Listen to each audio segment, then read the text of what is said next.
Bonjour à tous. Tout d'abord, j'aimerais vous souhaiter la bienvenue à ce webinaire. Mon nom est Maëline Draxler. Je suis en charge des produits de la gamme orthobiologie au sein d'Artrex.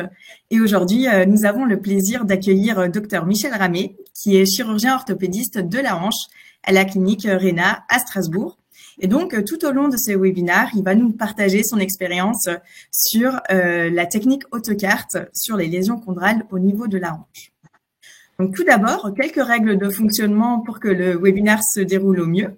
Donc, à la fin de la session, nous aurons un temps d'échange où nous pourrons répondre à vos questions. Donc, n'hésitez pas à poser vos questions tout au long de la présentation sur le chat. Et ensuite, nous pourrons revenir sur vos questions pour y répondre à la fin avec le docteur Ramet. Donc, en ce qui concerne le programme de ce webinaire, donc on va commencer par une présentation plutôt générale sur la technique AutoCart. Ensuite, le docteur Ramet nous présentera ses résultats, ses trucs et astuces sur la technique AutoCart. Et ensuite, nous aurons l'occasion d'échanger à travers vos questions. Donc, pour commencer, le principe de la technique AutoCart. Donc, il s'agit d'une autogreffe de cartilage hyalin 100% autologue qui nous permet de combler les lésions du cartilage chondral et ou ostéochondral. Cette technique est réalisable en une seule intervention sous arthroscopie et en moins de 45 minutes. En ce qui concerne les étapes, donc il s'agit de débrider le cartilage sain au niveau des berges de la lésion du patient. Nous allons récupérer ce cartilage, le mélanger au plasma riche en plaquettes et ensuite, une fois que la greffe aura été déposée sur la lésion, on va la fixer avec une colle de fibrine 100% autologue réalisée à partir du PRP. La technique AutoCart se base sur deux actions principales, sur l'action mécanique de fragmentation du cartilage pour promouvoir l'action des chondrocytes et la prolifération des cellules. Et deuxième partie, ça va être sur l'action biologique, c'est-à-dire de promouvoir la prolifération des chondrocytes avec l'apport des facteurs de croissance au cartilage. Donc, en ce qui concerne le matériel nécessaire, donc on va débrider le cartilage au niveau des berges de la lésion du patient avec un couteau de shaver sans dents qui ne sera pas agressif pour maintenir une bonne viabilité des chondrocytes.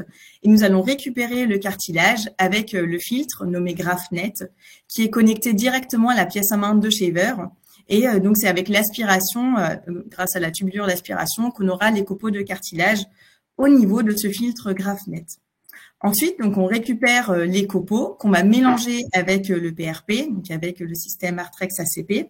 Et c'est avec une canule d'application qu'on va appliquer directement les copeaux de cartilage mélangés au PRP sur la lésion qui va être asséchée au préalable sous arthroscopie. Et pour terminer, on va fixer la greffe de cartilage avec du plasma riche en fibrine, réalisé avec le dispositif à droite de l'écran, donc le Thrombinator. On va ajouter du plasma riche en plaquettes pour au final avoir du plasma riche en fibrine. Donc la technique AutoCart est développée depuis 3 à 4 ans en France. Donc, on a un recul de 5 ans en Europe. Donc, on a réalisé 10 000 interventions et 560 en France sur des lésions de 1,5 cm² à 6 cm². Donc, sur toute articulation au niveau du genou, de la cheville, de la hanche et quelques indications sur le membre supérieur. Et donc, l'ensemble de ces indications nous ont permis d'avoir des études cliniques, donc notamment cette étude-là sur 27 cas patients, où on peut observer que jusqu'à 2 ans post-opératoire, on a une amélioration de la douleur et une amélioration de la fonction articulaire. Donc, si on résume le principe de la technique AutoCart, donc il s'agit d'une autogreffe de cartilage hyalin 100% autologue, réalisable en une seule intervention sous arthroscopie en moins de 45 minutes. On a un recul à 5 ans avec une amélioration à long terme des résultats. Et la technique AutoCart s'intègre d'ores et déjà dans les recommandations de prise en charge de la chirurgie du cartilage en Europe, notamment en Allemagne, où la technique est développée depuis 5 ans désormais. Donc, j'en ai fini pour ma partie. Je vais laisser la parole au docteur Ramet pour sa présentation sur les résultats avec la technique AutoCart. Merci beaucoup Maëline. Bonsoir à tous. Donc, moi je vais vous parler de mon expérience de l'AutoCart dans l'arthroscopie de hanche.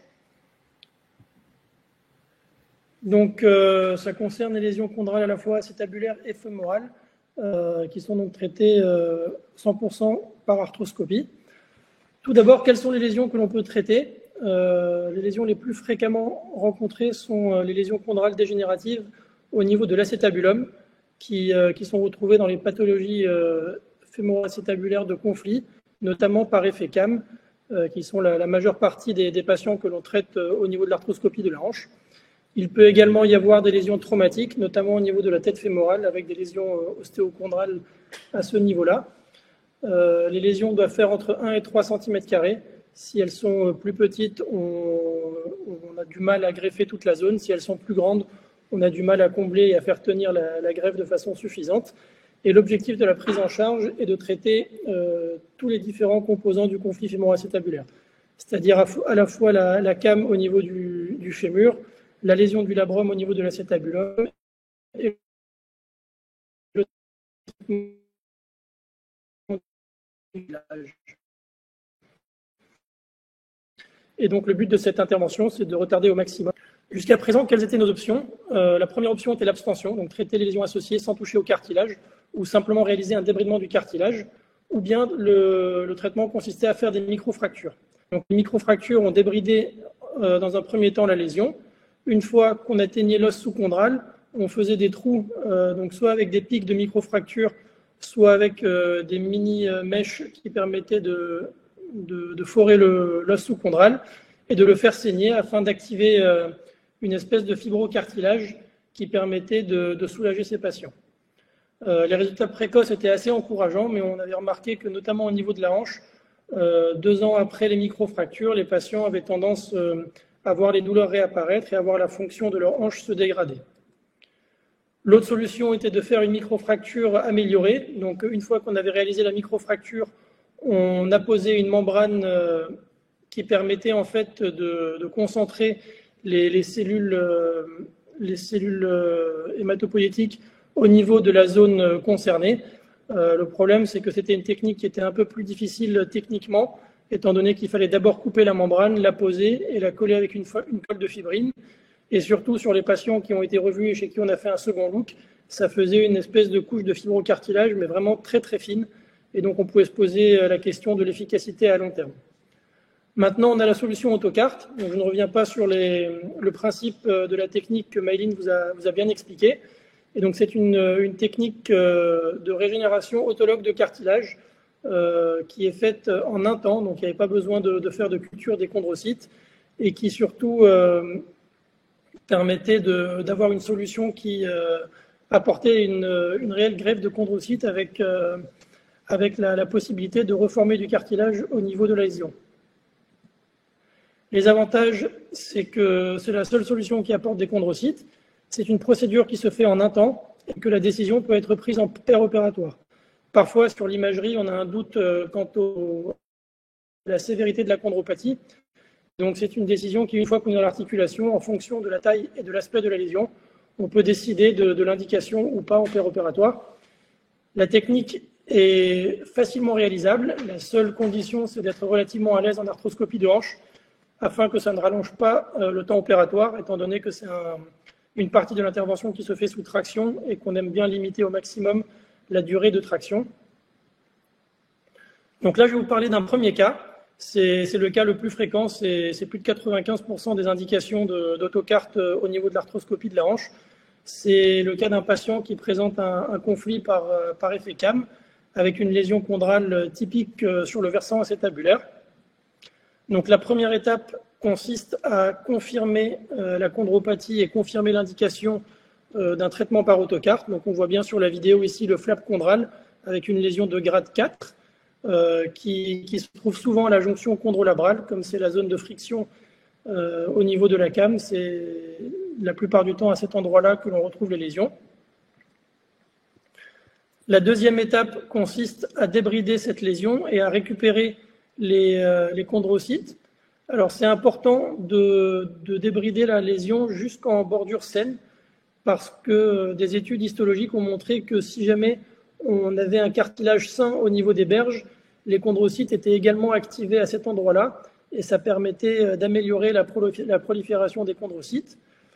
La chance qu'on a au niveau de la hanche, contrairement au genou et au niveau de la cheville, c'est que la plupart du temps, il s'agit des conflits par effet cam. Et donc, avant de réséquer la cam, on peut récupérer le cartilage au niveau de la bosse du col du fémur, ce qui est une source non négligeable et qui permet généralement d'avoir largement assez de chondrocytes pour réaliser la greffe au niveau acétabulaire. Donc là, on voit bien sur l'image de droite la bosse que l'on retrouve au niveau de la jonction entre la tête et le col du fémur. Et donc, toujours avec le même dispositif, on récupère les chondrocytes avant de faire l'ostéoplastie du col fémoral.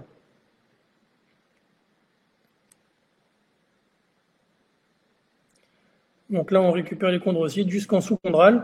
Une fois qu'on considère qu'on a récupéré suffisamment de chondrocytes, on passe à la suite de l'intervention.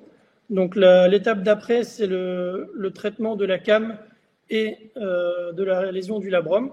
Donc on termine l'ostéoplastie au niveau du col du fémur afin d'avoir une pente satisfaisante et de lever complètement le conflit.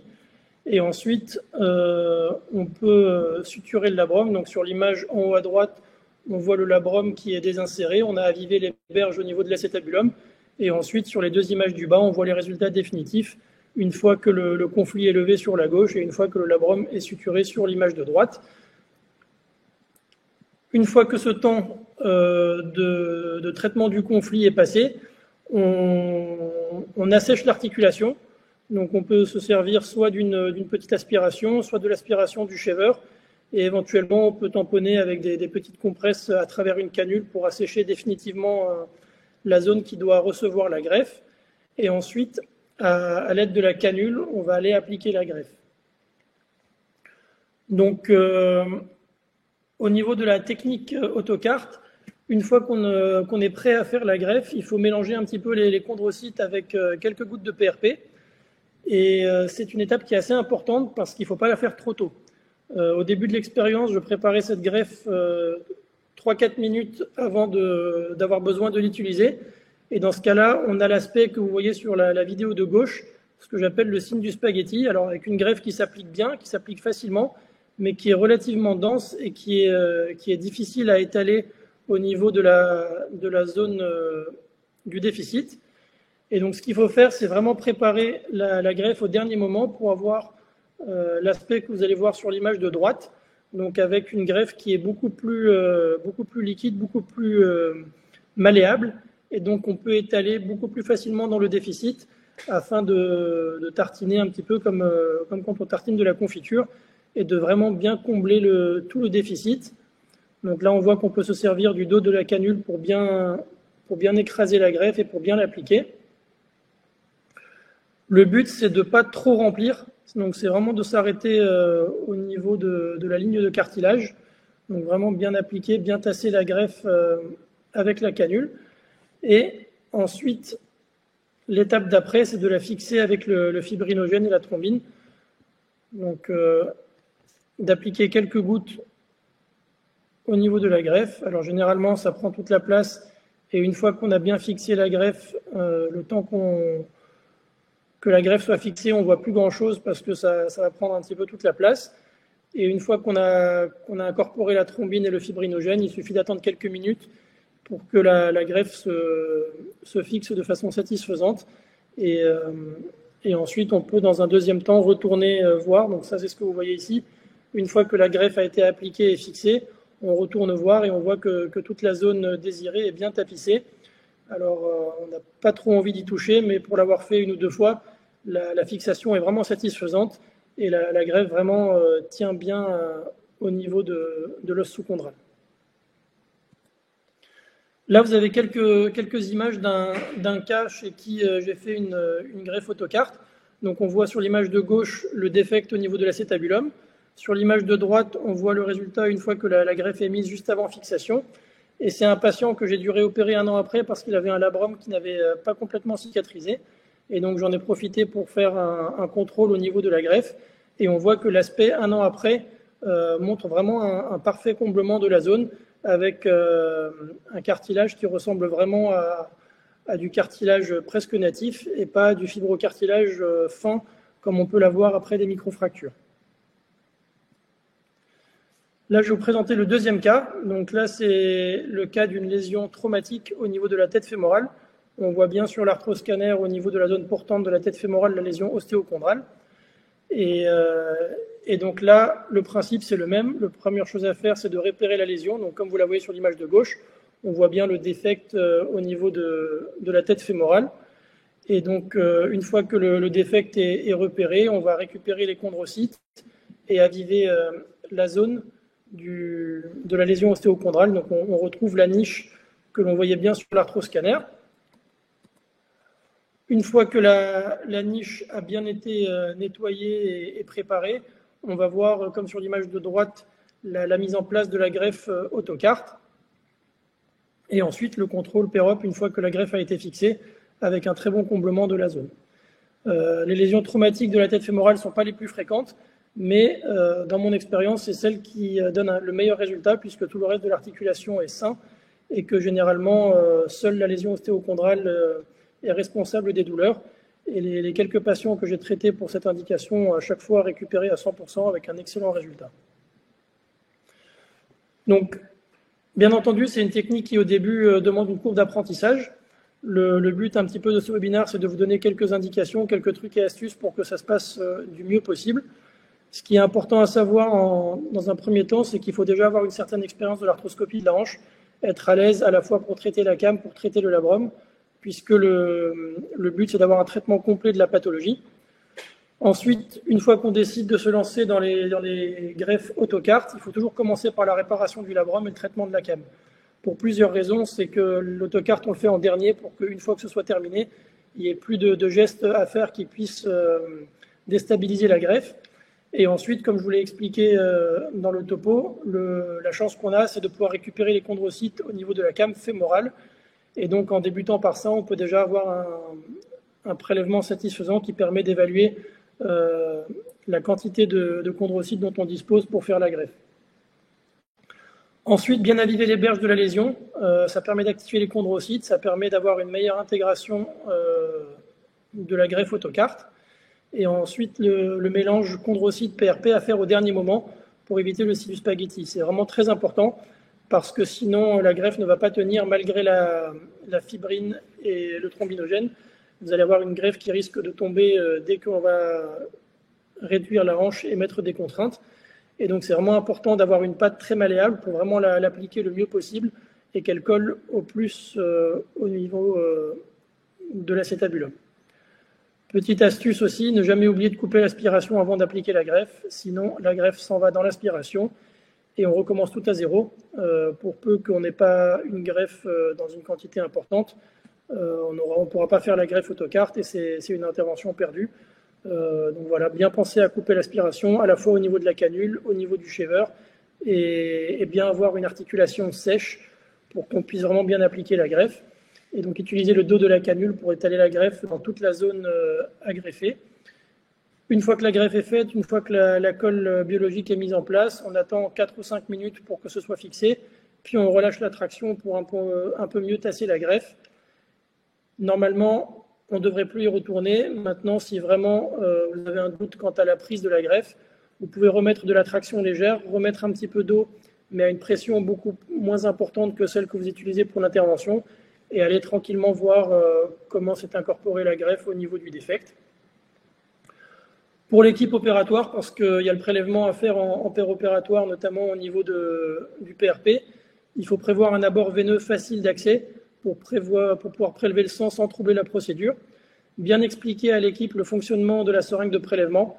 Généralement, au début de l'expérience, quand les personnes autour, que ce soit les infirmiers anesthésistes ou les infirmiers de bloc, n'ont pas l'habitude, on a tendance à gâcher quelques seringues. Normalement, 3 seringues suffisent pour avoir un prélèvement satisfaisant. Ce qui est important aussi, c'est de bien dire aux patients de s'hydrater correctement la veille de l'opération. Si les patients sont déshydratés, si les patients consomment de l'alcool, on a un prélèvement beaucoup plus dense qui rend la récupération du PRP plus compliquée, alors que s'ils sont bien hydratés, qu'ils n'ont pas bu d'alcool la veille, généralement, ça permet d'avoir un prélèvement beaucoup plus facile. Dès que l'indication est posée en péropératoire, demandez à l'équipe de prélever le PRP parce qu'une fois injecté dans le thrombinator, il peut reposer jusqu'à 2 heures. Donc, on n'est pas pressé de l'utiliser une fois qu'il a agi dans le Trombinator. On a 2 heures tranquillement pour le réutiliser. Donc, ça permet, une fois que le PRP a été prélevé, de faire tranquillement la came fémorale et la suture du labrum. Il faut compter en moyenne 7 à 8 minutes de centrifugation, 5 minutes pour récupérer le PRP et 10 minutes d'activation du Trombinator. Donc, le fait d'anticiper tout ça et de démarrer ça dès l'accès dans l'articulation permet de pouvoir continuer à opérer, de ne pas perdre 25 minutes à attendre sans faire de geste chirurgical, étant donné comme je vous l'ai expliqué plus tôt, il serait préférable d'avoir moins d'une demi-heure à 45 minutes de traction au total. Le post-opératoire, les 6 premières semaines, pas d'appui, HBPM préventif pour éviter le risque thromboembolique. La flexion est limitée à 90 degrés, la rotation active limitée à une vingtaine de degrés. Au niveau de la reprise des activités, les sports sans impact sont repris à 4 mois post-opératoire et les sports avec impact sont repris à 6 à 9 mois après l'intervention en fonction à la fois du résultat clinique et de l'imagerie. La série actuelle de patients que j'ai opérés, donc j'ai 25 patients qui ont plus d'un an, un an à peu près de recul, 15 hommes, 10 femmes, 22 greffes au niveau de l'acétabulum, 3 greffes au niveau de la tête fémorale, une patiente avec des douleurs persistantes pour une lésion du labrum non cicatrisée. C'est la patiente que vous avez vue tout à l'heure avec la greffe qui, elle, a bien été incorporée. Un patient qui a une ossification périarticulaire mais peu symptomatique et qui a un bon résultat par ailleurs. Et 2 patients perdus de vue, donc pour lesquels je n'ai pas de résultat post-opératoire. Les résultats cliniques, donc on voit une très bonne évolution au niveau des scores cliniques, que ce soit le Harris-Hip score ou l'échelle fonctionnelle, que ce soit dans les activités de la vie ou dans les activités sportives, avec en moyenne pour les activités de la vie un score qui passait de 57 à 95 et au niveau de la reprise du sport un score qui passait de 34 points à 90. Ce qu'il faut bien expliquer aux patients, c'est que ça prend du temps, c'est la biologie, et la biologie, malheureusement, on ne peut pas accélérer la cicatrisation biologique, et donc il faut leur dire qu'il faut minimum 6 mois avant d'avoir le résultat définitif, voire 1 an. Les IRM qu'on a fait pour contrôler les greffes acétabulaires montrent que quand on fait l'IRM à 6 mois, le résultat au niveau de l'IRM n'est pas fantastique. Par contre, à 1 an, on a vraiment une reformation de l'interligne avec une bonne épaisseur du cartilage. Alors pour l'instant, c'est des résultats précoces, il faut attendre les résultats à long terme, mais c'est ce qui se fait de mieux au niveau du traitement des lésions chondrales. Voilà. Merci à tous d'avoir écouté. On va passer à la partie des questions. Merci beaucoup, Dr Ramu, pour votre présentation. On a en effet une question. La question est la suivante. Est-ce que tous les gestes sont réalisés sous traction, y compris la fémoroplastie? Non. Donc, généralement, comment je fais? Je commence sous traction. Je vais poser l'indication de la greffe autocarte. Une fois que l'indication est posée, je demande à mon équipe de préparer les seringues pour le prélèvement de PRP. Je fais le traitement de la partie acétabulaire, donc l'ostéoplastie de l'acétabulum, la suture ou la reconstruction du labrum. Ensuite, je relâche la traction.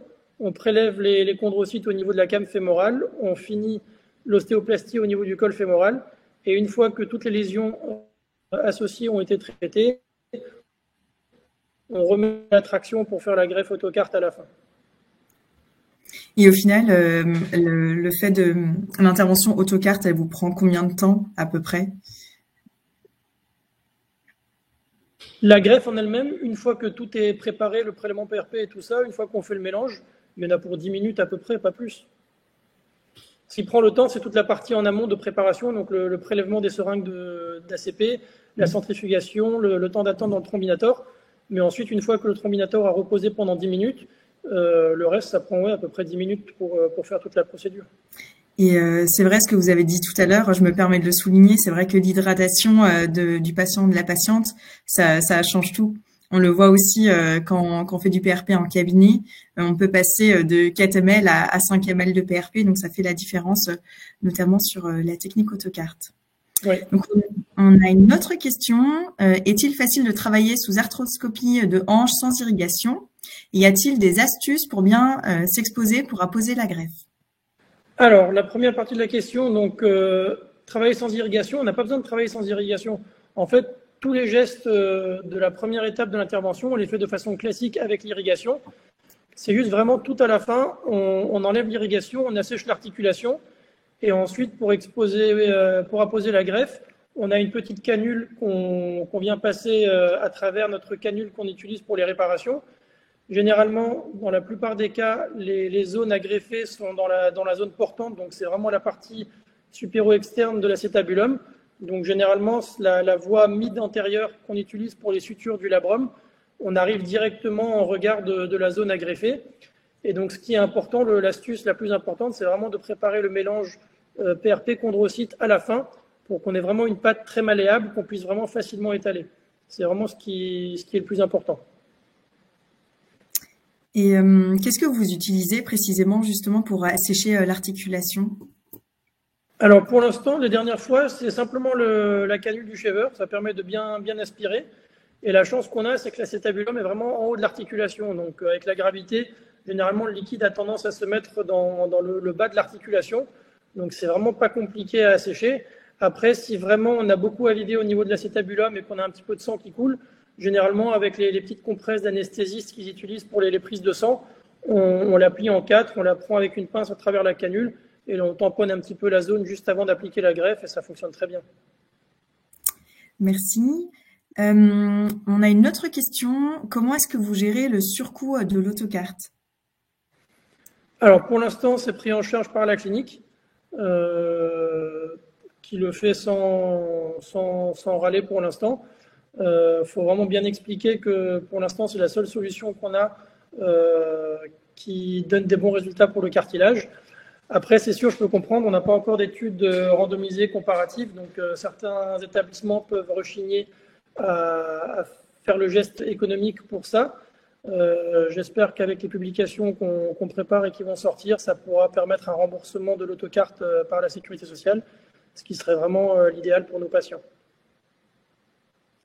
Merci pour votre réponse. C'est vrai qu'il y a certaines études et des protocoles qui sont en train d'être mis en place pour justement avoir ces essais, ces études comparatives pour effectivement faire les demandes auprès de la sécurité sociale.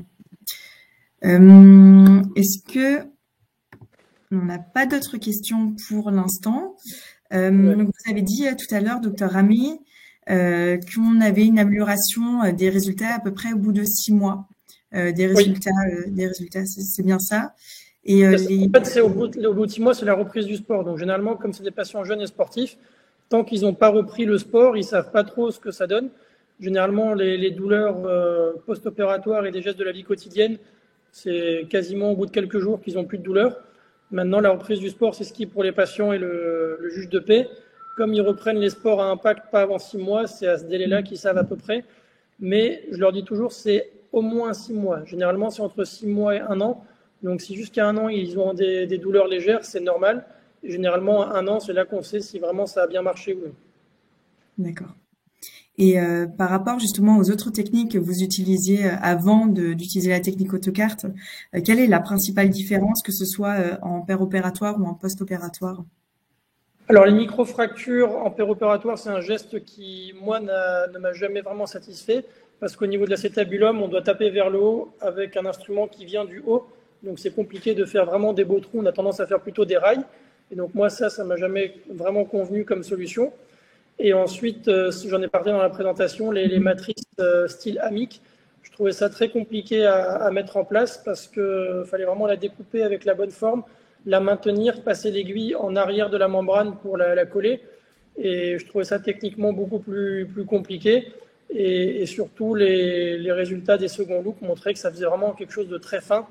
Et en fait, c'était une espèce de microfracture améliorée. Donc c'est pour ça que j'ai vraiment été séduit par AutoCart, parce que c'est vraiment une solution biologique, on apporte vraiment des chondrocytes. Alors maintenant, il faut attendre les résultats à long terme, mais en tout cas, jusqu'aujourd'hui, c'est la meilleure solution qu'on puisse proposer à nos patients. Merci pour votre réponse. Donc on a une autre question. Quelle est votre limite de surface lésionnelle à traiter? Alors, l'idéal, c'est d'avoir une lésion qui fasse entre 1 et 3 cm². inférieur à 1 cm², je pense qu'on fait trop de dégâts à devoir débrider pour avoir une zone suffisante à greffer. J'ai déjà fait des lésions plus que 3 cm², mais généralement, c'est des patients plus âgés qui ont vraiment des lésions chondrales importantes. Et dans mon expérience, les meilleurs résultats, c'est entre 1 et 3 cm², et les patients qui ont entre 20 et 35 ans. Au-delà de 35 ans aussi, on voit qu'il y a une nette dégradation des résultats qui sont, alors, ils sont pas mauvais, mais ils sont moins satisfaisants que chez les patients jeunes. Et est-ce que vous avez une limite en termes de profondeur également? Bon, profondeur, non, parce il faut que ce soit des lésions de grade 4. Une lésion de grade 3, sauf si elle est vraiment étendue, j'ai du mal à la débrider complètement. Tant qu'il reste du cartilage sain, je pense que c'est mieux qu'une greffe. Maintenant, une lésion de grade 4, généralement, ça va jusqu'à l'os sous-chondral. Donc, la seule chose chez les patients un peu plus âgés, chez qui on décide de faire l'autocarte, généralement, ils ont un os sous-chondral qui est très dense, très scléreux. Et dans ces cas-là, je me permets d'aviver un tout petit peu avec la fraise pour avoir un os un petit peu plus spongieux. Merci. Alors, on a une question pour le protocole post-opératoire. Donc, combien de temps est-ce que vous mettez votre patient sans appui? Et est-ce qu'il y a une limitation en termes d'amplitude? Oui. Alors, jusqu'à présent, je les mettais 6 semaines sans appui. Maintenant, je reviens d'un congrès de chirurgie conservatrice de la hanche où mes collègues américains ont tendance à les mettre que 4 semaines, comme justement c'est des sportifs pour les remettre un petit peu plus rapidement sur le circuit. Donc pour l'instant, jusqu'à présent, c'était 6 semaines sans appui, limiter la flexion à 90 degrés et la rotation interne à 20 degrés. Maintenant, sur les amplitudes articulaires, je ne changerai pas mon protocole, mais je pense que je vais diminuer la période sans appui aussi, ce qui aussi va peut-être aider certains patients qui hésitaient à se faire opérer du fait des 6 semaines sans appui. C'est vrai que c'est une contrainte assez importante, notamment pour ceux qui n'ont pas des métiers sédentaires. Donc c'est vrai que les 6 semaines, ça interroge toujours un petit peu les patients et ça les fait hésiter. Merci. Une autre question, est-ce que vous gardez l'indication si le labrum n'est pas réparable? Et si oui, est-ce que vous faites alors une reconstruction? Oui. Donc, si le labrum n'est pas réparable, effectivement, l'indication est maintenue. C'est vraiment deux choses différentes, le cartilage et le labrum. Et moi, je considère, à part dans les patients âgés, mais dans ce cas-là, on ne parle pas de l'indication d'autocarte, mais chez les patients jeunes, chez qui on veut sauver l'articulation, il faut ressortir avec un labrum. Donc, s'il n'est pas réparable, il faut le reconstruire. Merci. Nous avons une autre question. Donc, comment est-ce que vous voyez l'évolution à plus de 5 ans? Comment voyez-vous l'évolution à plus de 5 ans? J'espère qu'on aura des résultats qui vont durer dans le temps. Là, pour l'instant, j'ai à peu près 2 ans de recul sur mes autocartes.